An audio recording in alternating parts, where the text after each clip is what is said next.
بسم اللہ الرحمن الرحیم۔ سورہ بقرہ کی آیت نمبر 13 کا بیان۔ وَإِذَا قِيلَ لَهُمْ آمِنُوا كَمَا آمَنَ النَّاسُ قَالُوا أَنُؤْمِنُ كَمَا آمَنَ السُّفَهَاءُ أَلَا إِنَّهُمْ هُمُ السُّفَهَاءُ وَلَٰكِن لَّا يَعْلَمُونَ۔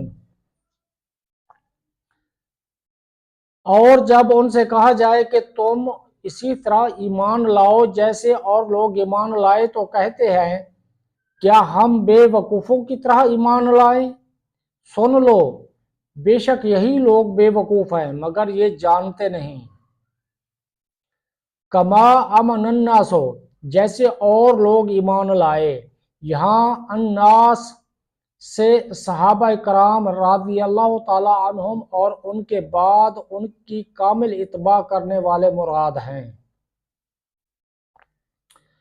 نجات والے کون لوگ ہیں؟ اس آیت میں بزرگان دین کی طرح ایمان لانے کے حکم سے معلوم ہوا کہ ان کی پیروی کرنے والے نجات والے ہیں اور ان کے راستے سے ہٹنے والے منافقین کے راستے پر ہیں، اور یہ بھی معلوم ہوا کہ ان بزرگوں پر طعن و تشنیع کرنے والے بہت پہلے سے چلتے آ رہے ہیں۔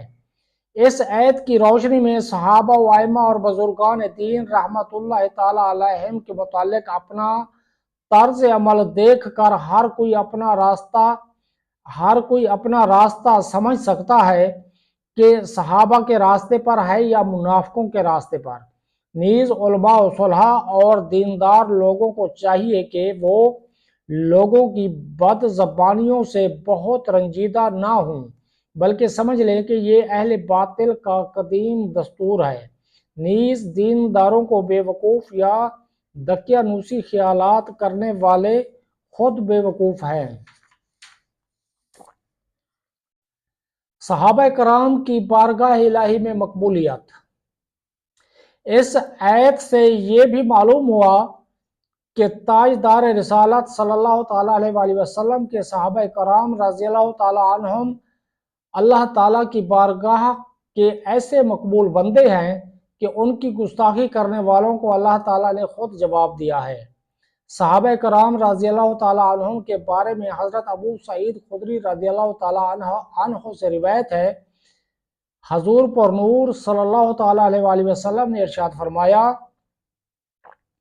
میرے صحابہ رضی اللہ تعالیٰ عنہم کو گالی گلوچ نہ کرو، ان کا مقام یہ ہے کہ اگر تم میں سے کوئی احد پہاڑ کے برابر سونا اللہ کی راہ میں خرچ کرے تو اس کا ثواب میرے کسی صحابی رضی اللہ تعالیٰ عنہم کے ایک مد، یعنی ایک مد ایک چھوٹی سی مقدار ہے، بلکہ آدھا مد خرچ کرنے کے برابر بھی نہیں ہو سکتا۔